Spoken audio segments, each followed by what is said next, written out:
Hello मेरे प्यारे साथियों, आप लोगों का हमारे इस चैनल सिल्वर सक्सेस पर स्वागत है। आज के इस वीडियो में हम लोग उस महान शासक की बात करने जा रहे हैं, जिसने सिर्फ 5 वर्षों में ही अपनी योग्यता सिद्ध कर दी। शेर शाह सूरी, जिसके बारे में कहा जाता है, यदि उसे अकबर जितना समय मिला होता, तो वह शायद अकबर से कहीं ज्यादा प्रभावशाली शासक सिद्ध होता। तो फिर देर किस बात की? आइए शेर शाह सूरी को जानने का प्रयास करते हैं। सूरी राजवंश की स्थापना शेर शाह सूरी ने की थी। शेर शाह के जीवन के कुछ अनछुए पहलू कुछ इस प्रकार हैं। यह एक अफगान वंशीय शासक था। ज्ञातव्य हो कि मुगल तुर्क वंशीय थे। इसका जन्म हरियाणा के नारनौल नामक स्थान पर हुआ था। इसके जन्म के वर्ष को लेकर विद्वानों में काफी मतभेद है। आइए उसे जानने का प्रयास करते हैं। एक विद्वान हैं डॉक्टर के आर कानूनगो, जिनके अनुसार इसका जन्म 1486 ईस्वी में हुआ था, 1486। दूसरे विद्वान हैं परमात्मा शरण। उनके अनुसार इसके जन्म का वर्ष 1472 ईस्वी है। इसके पिता का नाम हसन खान था। इसके जन्म के समय इसके पिता अपने घर से दूर जौनपुर राज्य के अंतर्गत सासाराम के जमींदार हुआ करते थे। इसके बचपन का नाम फरीद खान था। एक बार एक शेर को इसने अपनी तलवार के एक ही वार से मार गिराया था। उसके सिर को उसके धड़ से, अर्थात शेर के सिर को एक ही वार में उसके धड़ से अलग कर दिया था। इस घटना से प्रसन्न होकर और प्रभावित होकर उस समय बिहार के तत्कालीन अफगान शासक मोहम्मद बहार खां लोहानी ने इसको शेर खां की उपाधि दी। पिछले वीडियो में हम लोगों ने देखा था, जब हम लोग हुमायूं के जीवन चरित्र पर चर्चा कर रहे थे, उसमें 1539 ईस्वी के चौसा के युद्ध की चर्चा की थी हम लोगों ने। उस युद्ध में हुमायूं को पराजित करने के बाद इसने शेर शाह की उपाधि धारण की।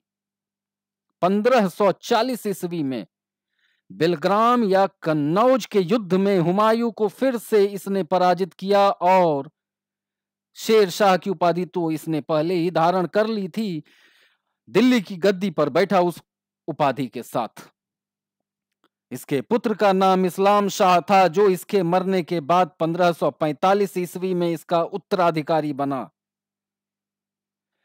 कालिंजर के किले को जीतने के क्रम में 22 मई 1545 ईस्वी को उक्का नामक आग्नेयास्त्र चलाते समय इसकी मृत्यु हो गई।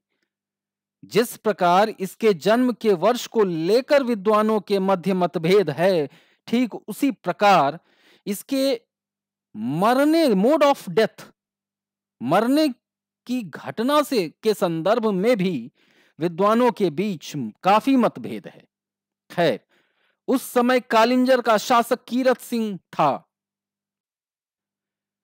इसकी मृत्यु कैसे हुई, इस संदर्भ में विद्वानों के विचार अलग अलग हैं।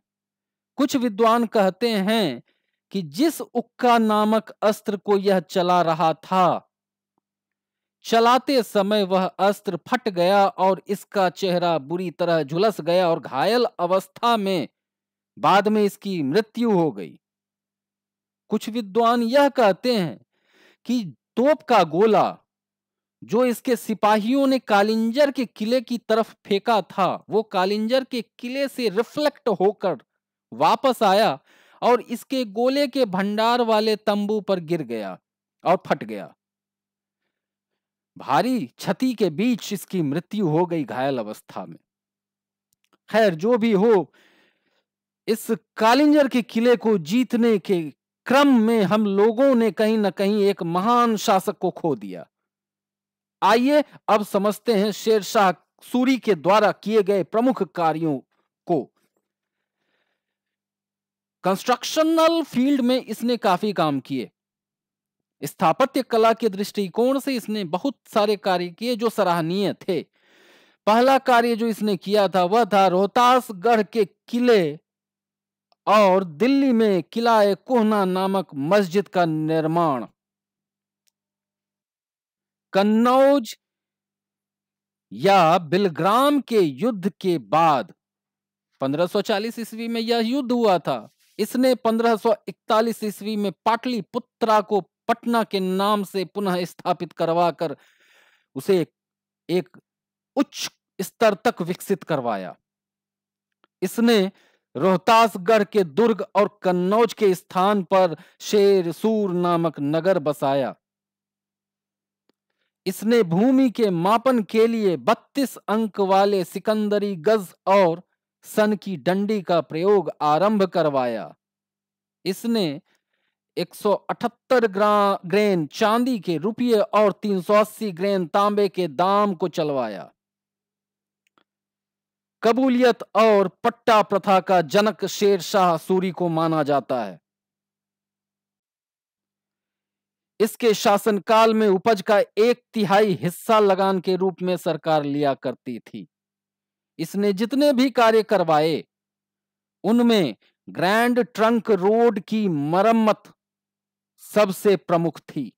ज्ञातव्य हो कि इस ग्रैंड ट्रंक रोड का निर्माण कहीं न कहीं मूल रूप से चंद्रगुप्त मौर्य के समय ही हो गया था और national highway 1 and national highway 2 को कंबाइंड रूप से ग्रैंड ट्रंक रोड की संज्ञा दी जाती है।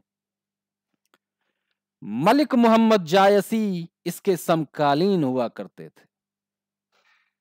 इसका मकबरा इसके मरने के बाद सासाराम में एक झील के बीचों बीच ऊंचे टीले पर निर्मित करवाया गया, जो हिंद और ईरानी वास्तुकला का एक बेहतरीन उदाहरण है।